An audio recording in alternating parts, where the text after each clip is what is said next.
Come to order. Without objection, the chair is authorized to declare a recess pursuant to Committee Rule 2, House Rule 11, Clause 2. The chair may postpone further proceedings today on the question of approving any measure or matter or adopting an amendment for which a recorded vote is ordered. We now recognize the gentleman from Wisconsin to lead us in the Pledge of Allegiance. I pledge allegiance to the flag of the United States of America, and to the republic for which it stands, one nation under God, indivisible, with liberty and justice for all. Pursuant to notice, I call up the report recommending that the House of Representatives cite Mark Zwanitzer for contempt of Congress for purposes of markup, and move that the committee report it favorably to the House. The clerk will report. Resolution recommending that the House of Representatives sign. Without objection, the report be considered as read and open for amendment at any point. Before recognizing myself for an opening statement, I forgot to recognize our newest member. The gentleman from Ohio, Mr. Ruley, was recently elected, and of course, as you all know, sworn in, gave amazing, I thought, remarks on the House floor. Mr. Ruley was elected to represent Ohio's 6th congressional district. Before this election, he served in the Ohio Senate. We're excited to have him join our committee. The Ruley family has had grocery stores in Youngstown for like 1,000 years, and it's great to have you now as part of the Judiciary Committee, so we welcome you to the committee. Yeah, we should clap for that. The chair now recognizes himself for an opening statement. President Biden willfully retained and disclosed classified materials after his vice presidency when he was a private citizen. That is what Special Counsel Hur found on page 1 of his report. On at least 3 occasions, Joe Biden, quote, read aloud classified notebook passages to his ghostwriter nearly verbatim. On page 200 of his report, Special Counsel Hur concluded that President Biden's disclosure of classified materials to Mr. Zwanitzer risked serious damage to America's national security. It's worth repeating that Special Counsel Hur said that President Biden had strong motivations to share classified information with his ghostwriter. In fact, he had 8 million reasons to ignore the rules. Joe Biden shared some of the classified materials he wasn't allowed to keep, with his ghostwriter, who was writing a book for which he was receiving an $8 million advance. All this, and yet Special Counsel Hur declined to prosecute Joe Biden because, quote, he is a sympathetic, well-meaning elderly man with a poor memory. And that brings us to today. Following the release of Special Counsel Hur's report, we subpoenaed 6 categories of information from Mr. Zwanitzer related to his work on President Biden's memoirs, including transcripts and audio recordings of his interviews with President Biden. To date, Mr. Zwanitzer has refused to comply with the committee's subpoena. The responsive documents in Mr. Zwanitzer's possession are necessary for our oversight. As an initial matter, we must know the extent to which President Biden disclosed classified materials to Mr. Zwanitzer and his intent behind disclosing that information. In order to do so, and to determine whether Special Counsel Hur appropriately carried out justice by not prosecuting the president, we need the audio recordings and the transcripts. Put simply, they are the best evidence of the president's mental state. Remember, on page 207 of his report, the special counsel said, Mr. Biden's memory also appeared to have significant limitations, both at the time he spoke to Zwanitzer in 2017, as evidenced by their recorded conversations, and today as evidenced by his recorded interview with our office. Special counsel concluded that some jurors may have reasonable doubts because President Biden's apparent lapses and failures in sharing the classified information with Mr. Zwanitzer would appear consistent with the diminished faculties and faulty memory he showed in the recorded interviews with his ghostwriter. Not only did Special Counsel Hur decline to prosecute President Biden, he also declined to prosecute Mr. Zwanitzer for obstruction of justice. Special Counsel Hur found that, quote, after learning of his investigation, Mr. Zwanitzer deleted digital audio recordings of his conversations with Mr. Biden, where President Biden, in fact, disclosed classified information to him. Audio recordings that the Special Counsel Hur found had significant evidentiary value to his investigation. We need to understand the extent to which Mr. Zwanitzer impeded Special Counsel Hur's investigation by deleting these recordings. But to do all of this, the committee needs the information we subpoenaed from Mr. Zwanitzer. No legal or constitutional privilege protects the information subpoenaed from disclosure. Mr. Zwanitzer has a legal obligation to turn over the requested materials pursuant to the subpoena, and his willful refusal to comply with our subpoena constitutes contempt of Congress. Our oversight is too important to allow Mr. Zwanitzer to willfully disregard our lawful subpoena. Now yield to the ranking member for an opening statement. Mr. Chairman, we have an important oversight role in this committee. We oversee the Department of Justice, federal courts, federal antitrust policy, civil rights issues, federal law enforcement, and so much more. But we're not here today because of any of these legitimate areas for oversight. We're here today because after spending $20 million chasing dozens of conspiracy theories, MAGA Republicans have come up with nothing. In fact, the Republicans' stunning failure was made painfully obvious just yesterday when the Supreme Court ruled that the conspiracy theory underlying their signature investigation into social media companies was, quote, clearly erroneous. We're here today because there's a presidential debate tonight, and MAGA Republicans have decided the best way they can help President Trump is by bullying and intimidating a private citizen to obtain information about his highly sensitive and deeply personal conversations with President Biden. We're here today because Republicans are, in a word, desperate. This contempt resolution against Mr. Zwanitzer is an abuse of the committee's oversight authority, pure and simple. Decorum and collegiality have clearly departed this chamber in favor of MAGA extremism when this committee harasses a private citizen to intimidate him into giving the chairman whatever he wants in his quest to find something damaging to use against President Biden. Earlier this week, we received a letter that White House counsel Ed Siskel sent to Mrs. Zwanitzer's attorney in which the White House said, quote, the committee's subpoena seeks broad swaths of personal information that President Biden provided to your client in confidence as part of the process for writing his memoirs. The vast majority of this information is private. The committee's subpoena is therefore a congressional subpoena for the president's information, which unavoidably pits the political branches against one another. Unfortunately, the committee has thrust your client into the middle of this interbranch conflict. The letter continues, quote, your client is not authorized to provide any of the president's information until it has been reviewed for executive branch confidentiality concerns and a resolution of these constitutional issues between the two branches has been reached, close quote. Mr. Siskel also wrote to the chairman directly, advising him that, quote, the executive branch is ready and willing to engage in good faith with the committee in response to its purported interest in this matter. In other words, the committee's fight is not with Mr. Zwanitzer. It's with the executive branch, and that's who it should be negotiating with. And according to Mr. Siskel's letter to the chairman, Republicans have not engaged in negotiations with the White House at all. But we're not here today to engage in good faith negotiations. We're here today because the majority has instead chosen to bully and intimidate a private citizen because they think they can break him before they break the executive branch. They desperately want the audio recordings of Mr. Zwanitzer's dozens of hours of private interviews with President Biden conducted when they worked together on Promise Me, Dad, a memoir detailing President Biden's loss of his son when he was vice president. I would like to read some of the entries from this book so that as we move forward with this ridiculous contempt proceeding today, we can all keep in mind what kind of information and recorded conversations Republicans want to acquire and weaponize against President Biden.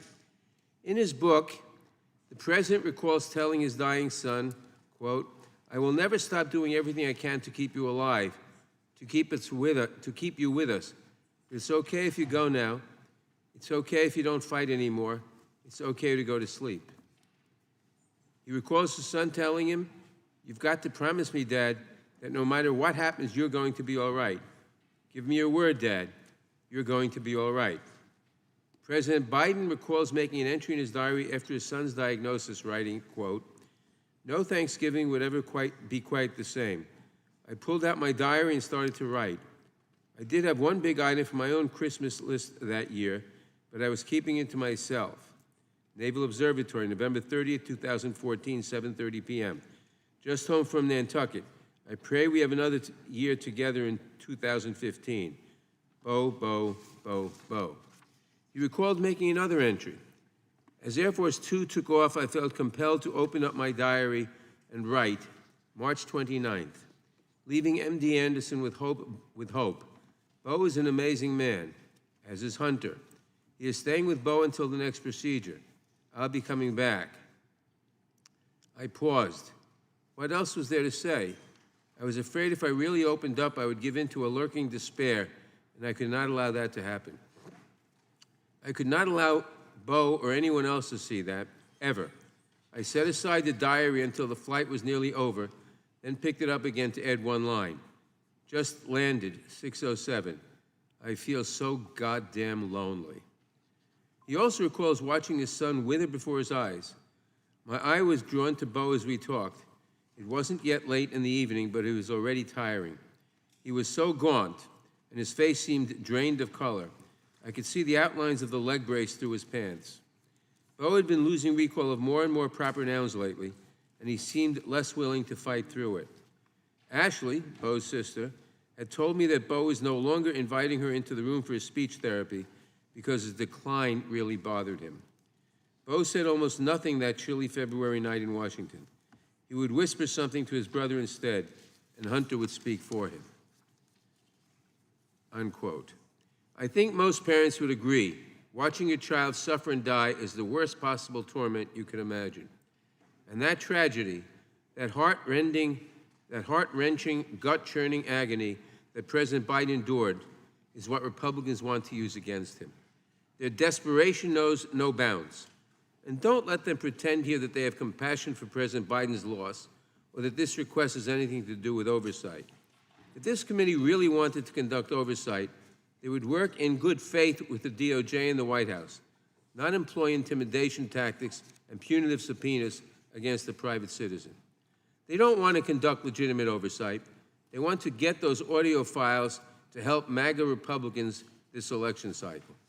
Mark my words, if Republicans get these files, their priority will be getting altered and context-free audio clips into Republican campaign ads, not doing the real work of the American people.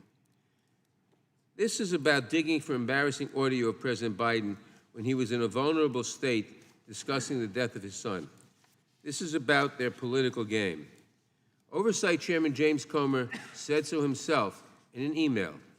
He said if he gets the tapes, he will release them for the purpose of demonstrating, quote, Biden's mental state to convince, quote, swing voters. What more evidence do you need? And in case I have to explain this, demanding material to bolster your political campaigns does not constitute the kind of legitimate legislative purpose that makes a subpoena enforceable in court. Despite Republicans' desperate attempts to feign a substantive need for these files, one simply does not exist. Today's markup is about making the chosen Republican leader, Donald Trump, happy by hunting down any possible vulnerabilities of President Biden. And to achieve that goal, this committee is willing to put a target on the back of an American citizen, a private American citizen who has already been cleared of wrongdoing in this very matter. Frankly, this is frightening. Trump is weaponizing this MAGA Republican-led committee to get information on his opponent, President Biden, at any cost, even if it means publicly flogging an American citizen trying to live a private life. And I have to wonder, is this just the beginning? Is this what we have to look forward to? If Trump gets a second term, is this the playbook? Anyone, public official or private citizen, who doesn't give Trump what he wants will have the weight of the government hammered down on them? Anyone who questions Trump's authority will have his name fed to Trump's ravenous far-right supporters to instill fear and submission.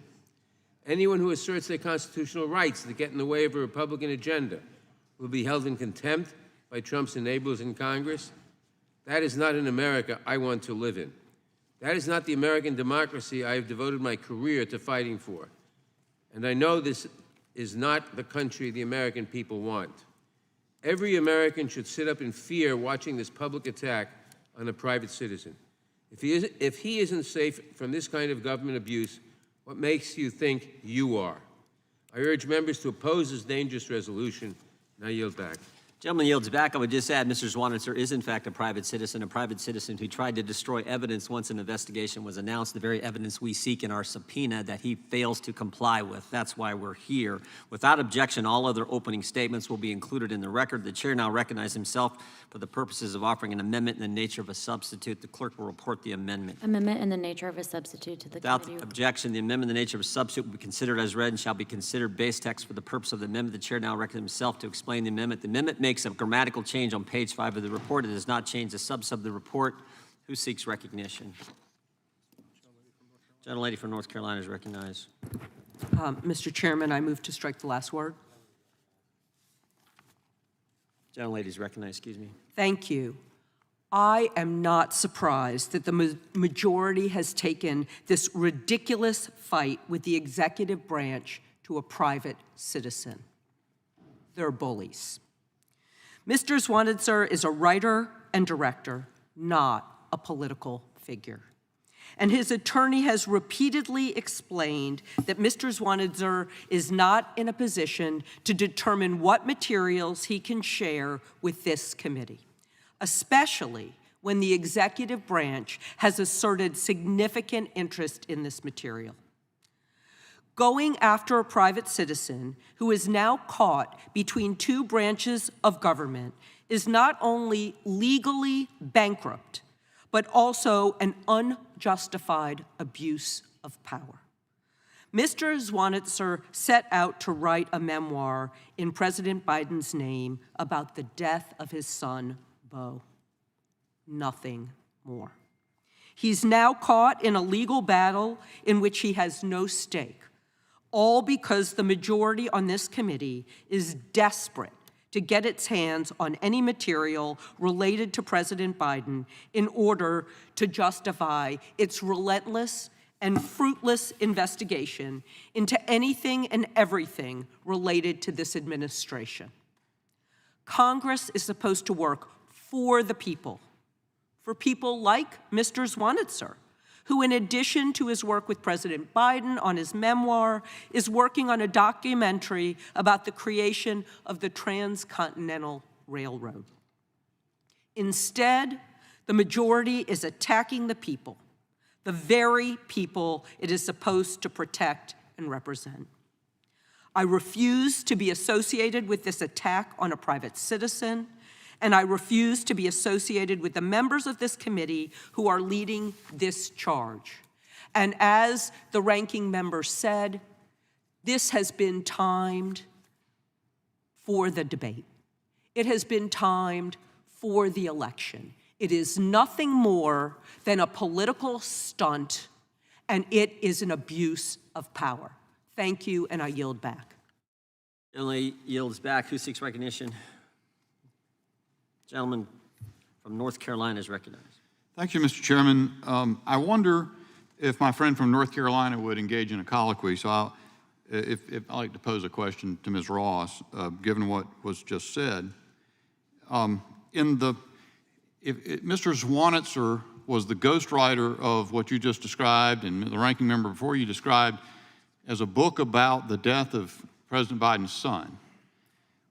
Why was President Biden, according to Special Counsel Hur, reading from classified materials about Afghanistan to his ghostwriter in a book that was solely about the death of President Biden's son? You don't care to answer? I can understand. I didn't yield, and I don't have any information about that. I see. So Okay. I suggest that you use your No, 4 I'm not looking for minutes your- I'll reclaim my to address time then. the If you- contempt Time resolution. belongs my to the time. gentleman from North Carolina. Yeah, that's my time. I offered to engage in a colloquy which would have the effect of refuting the absurd allegation that you made. But I can understand why you don't want to answer, because it's an irrefutable point. No one that I know about who's interested in securing Mr. Zwanitzer's compliance with the lawful process served upon him has had anything to say about the death of Beau Biden. No one's read from the provision, the parts of the book about Beau Biden to frame this matter. The question is, why was Joe Biden reading from classified materials to somebody without a security clearance in a matter for which he was going to be paid $8 million? And this Congress needs to investigate and consider what is necessary, and it is the committee vested by this House of Representatives with inquiring into the grounds for impeachment of the selfsame president. And the hypocrisy is mind-blowing. I wonder if Steve Bannon could imagine that someone might, for a political purpose, pursue a contempt resolution. But there's no political purpose here. It is the responsibility of this person who received classified information to provide what he has to this committee to evaluate. It's just almost, it's unspeakable. I was thinking about the legislative purpose that was cited in order to secure the personal private income tax returns of President Trump. We can all say with certainty that there was no motivation of a political sort involved in that. Wow. Calling the tune requires playing by the tune. But Mr. Zwanitzer is an ordinary citizen. The process served upon him to compel him to provide information to this committee. Straightforward. He has, with the most frivolous of arguments, flouted his responsibility under law. It is this committee's responsibility to proceed. That's how it works. It's very simple, nothing more to it than that. It's time we get on with it. I'm fully in support of the ANS. Mr. Chairman, with that, I yield to anyone else who wants the time. Good time. Mr. Biggs from Arizona. Thank you very much. When we listen to the first two speakers for Cross the Aisle, it is clear that they are infected with TDS. The ranking member could not utter a sentence without mentioning MAGA. But it gets to the point that Mr. Bishop, my friend, made. The ranking member said that we want to get a hold of, and quote, sensitive and deeply personal conversations with Zwanitzer, close quote. This was for a book that was going to be published. These were classified documents. And you want to tell us, oh, we want access to sensitive, deeply personal conversations with his ghostwriter who was making a bundle of money to publish a book. That's not deeply sensitive and personal. What it was illegal. The special counsel said he had classified documents from the time he was even the senator, some of which were still classified. And then Zwanitzer, showing a guilty mind, destroyed evidence when he was confronted about it. Yield back. Gentleman yields back. Who seeks recognition? The gentleman from Georgia is recognized. Thank you, Mr. Chairman.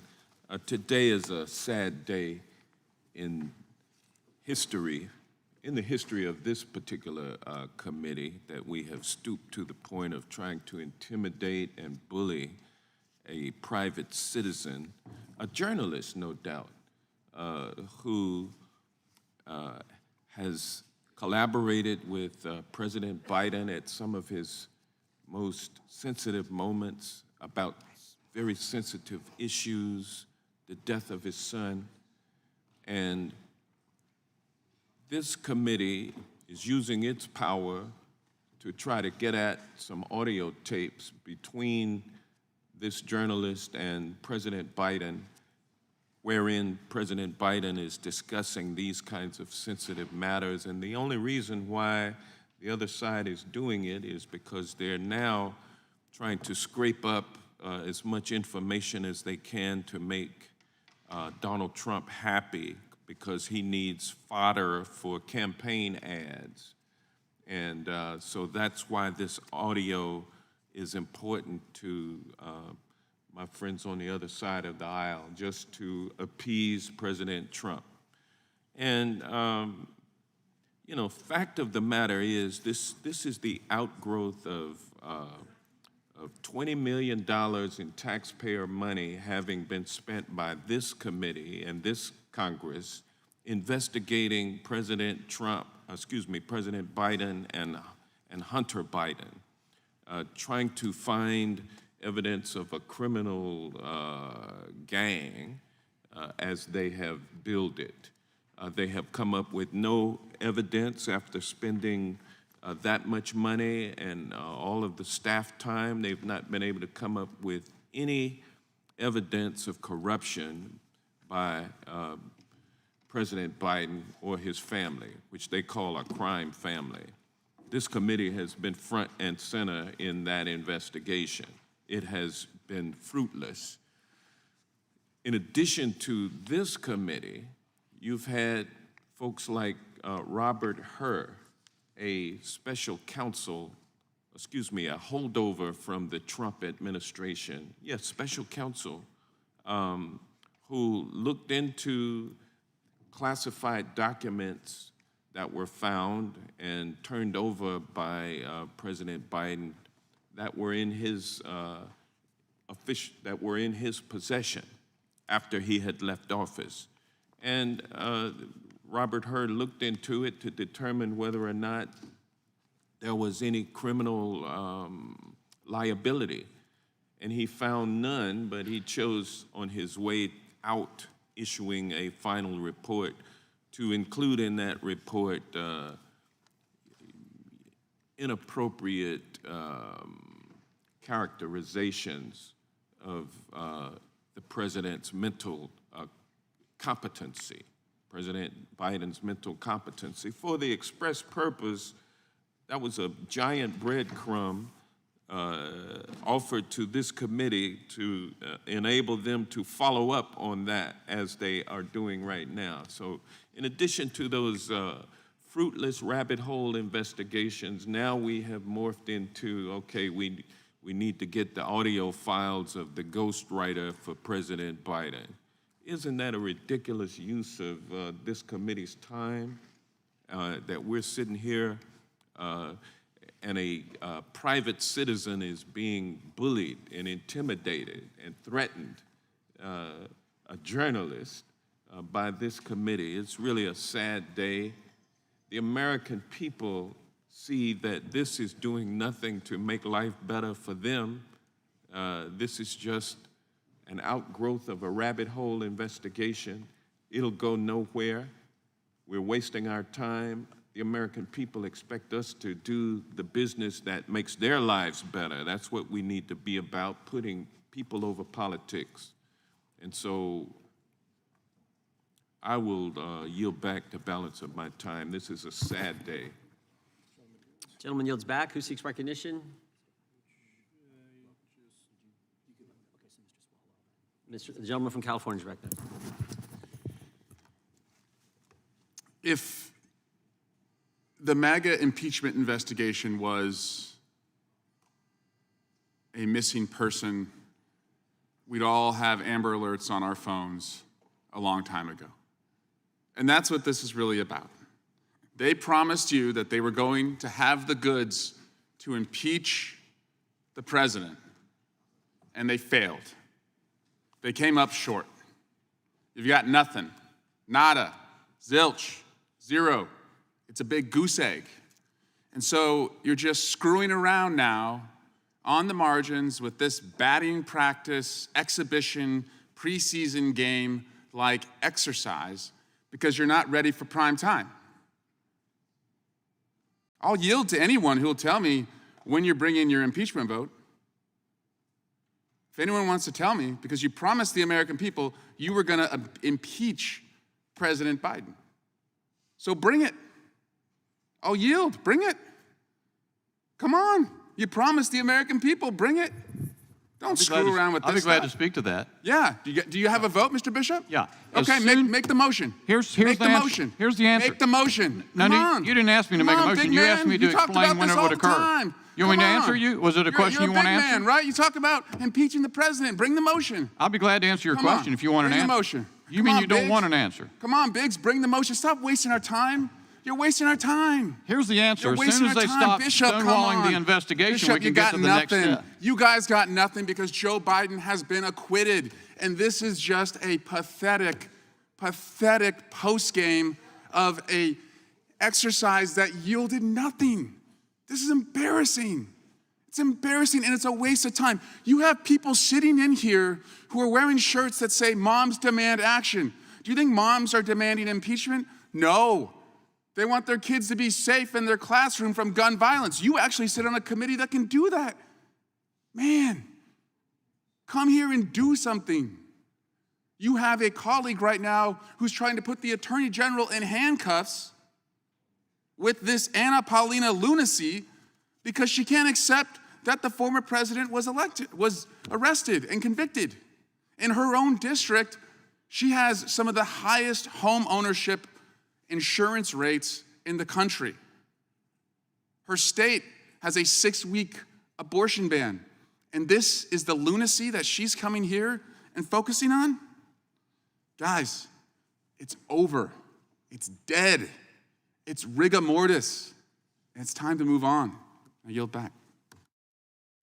Gentleman yields back. Votes have been called on the floor. We have a bunch of them too. I think like 20 votes. So the committee will be in recess while they're speeding up the time on that first vote. So we will go vote, and then we'll come back and pick up where we left off. The committee stands in recess.